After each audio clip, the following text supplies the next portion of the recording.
Hello అండి, నమస్తే. అంజలి and daughters ఛానల్కి స్వాగతం. ఈరోజు మేము చెప్పబోయే కథ పేరు లౌక్యం గల కుందేలు. ఈ కథ చాలా బాగుంటుందండి. మరి కథలోకి వెళ్దామా? అనగనగా ఒక అడవికి దగ్గరలో వెంకయ్య అనే ఒక రైతు నివసిస్తూ ఉండేవాడు. వెంకయ్య తన పొలంలోని కొంత స్థలంలో ఆకుకూరలు పండించేవాడు. ప్రతిరోజు రాత్రిపూట ఒక కుందేలు అడవిలో నుంచి వచ్చి వెంకయ్య పొలంలో ఉన్న ఆకుకూర పంటను తినేసేది. ప్రతిరోజు రాత్రి ఏదో ఒక జంతువు వచ్చి తన ఆకుకూర పంటను పాడు చేయటం వలన వెంకయ్య విసిగిపోయాడు. ఎలాగైనా ఆ జంతువును పట్టుకోవాలని ఒకరోజు రాత్రి తన ఆకుకూర పొలంలో ఉచ్చు పన్నాడు. అలవాటు ప్రకారం ఆ కుందేలు వచ్చి వెంకయ్య పన్నిన ఉచ్చు గమనించకుండా ఆకుకూరలు తినాలనే తొందరలో ఉచ్చులో చిక్కుకుంది. ఆ ఉచ్చు నుంచి బయటపడాలని కుందేలు చాలా రకాలుగా ప్రయత్నించింది. కానీ ఆ ఉచ్చు నుంచి బయటపడే అవకాశం దానికి కనిపించలేదు. ఎన్ని విధాలుగా ఆలోచించినా దానికి ఒక్క ఉపాయం కూడా తట్టలేదు. రాత్రంతా కుందేలు అక్కడే ఉచ్చులోనే బిక్కుబిక్కుమంటూ గడిపింది. తెల్లవారగానే పొలానికి వెంకయ్య వచ్చాడు. అక్కడ ఉచ్చులో చిక్కుకున్న కుందేలును చూసి ఆశ్చర్యపోయాడు. అమ్మ దొంగ, నా ఆకుకూర పంటను పాడు చేసింది నువ్వా?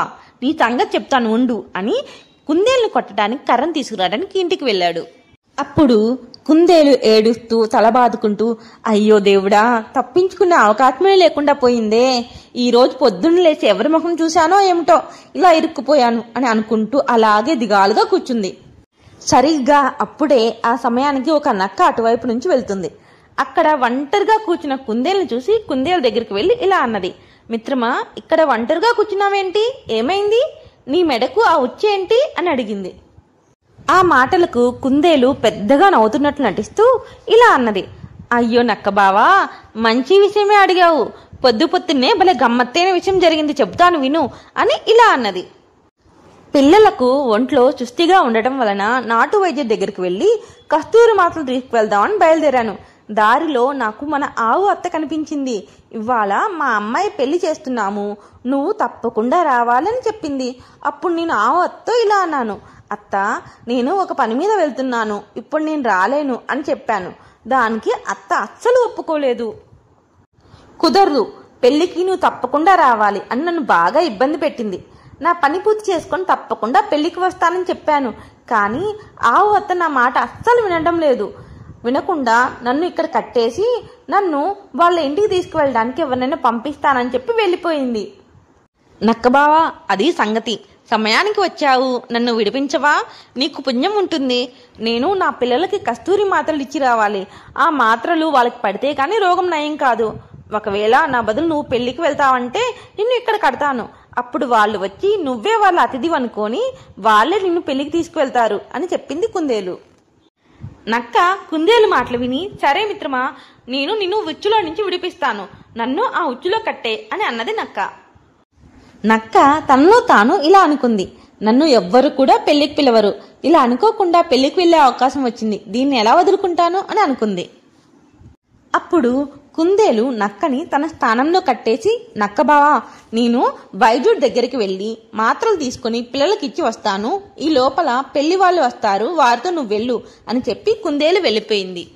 ఈలోగా ఇంటికి వెళ్లిన వెంకయ్య ఒక కర్రను తీసుకువచ్చాడు. ఉచ్చులో కుందేలుకు బదులు నక్కను చూసి ఆశ్చర్యపోయాడు. ఆకుకూరల తోటను పాడు చేసిన కుందేలు పోయి నా కోళ్లను ఎత్తుకుపోయిన నక్క వచ్చి ఈ ఉచ్చులో ఉందేంటబ్బా అని అనుకున్నాడు. అయినా ఈ నక్కకు కూడా గుణపాఠం నేర్పాలి, నా కోళ్లను ఎత్తుకుపోతుందా అని తనతో పాటు తెచ్చుకున్న కర్రతో బాగా కుట్టాడు. తరువాత వెంకయ్య తన కాపలా కుక్కలను తీసుకురావడానికి ఇంటికి వెళ్ళాడు. అప్పుడు కుందేలు తిరిగి వచ్చి ఇలా అన్నది, నక్కబావా, పెళ్లి వాళ్ళు ఇంకా రాలేదా? ఇంకా ఇక్కడే ఉన్నావు అని అడిగింది. అప్పుడు నక్క కోపంతో, నాకు పెళ్లి వద్దు, గిల్లి వద్దు, ముందు ఈ ఉచ్చు ఇప్పు అని కేకలు వేసింది. కానీ కుందేలు కబుర్లు చెప్తూ ఆలస్యం చేయసాగింది. ఎందుకంటే నక్కను ఉచ్చు నుంచి విడిపిస్తే తనను బ్రతకనివ్వదు. అందుకే ఉచ్చు ఇప్పకుండా ఏదో ఒకటి మాట్లాడుతూనే కూర్చుంది. కొంతసేపటికి వెంకయ్య తన కాపలా కుక్కలను తీసుకురావడం కుందేలు గమనించింది. వెంటనే ఆలస్యం చేయకుండా నక్కను ఉచ్చులో నుంచి విడిపించింది. వెంకయ్య కుక్కలను తీసుకురావటం గమనించిన నక్క వెంటనే ఒక్క క్షణం కూడా ఆలస్యం చేయకుండా పరుగందుకుంది. కుందేలు కూడా చెంగు చెంగుమంటూ పొదల చాటు నుంచి పారిపోయింది. కథ అయిపోయిందండి. కథ ఎలా ఉందండి? మీకు నచ్చిందా? కథ నచ్చితే ప్లీజ్ లైక్ చేయండి, షేర్ చేయండి, మర్చిపోకుండా సబ్స్క్రైబ్ చేసుకోండి. మా వీడియో చూసినందుకు మీ అందరికీ ధన్యవాదాలు.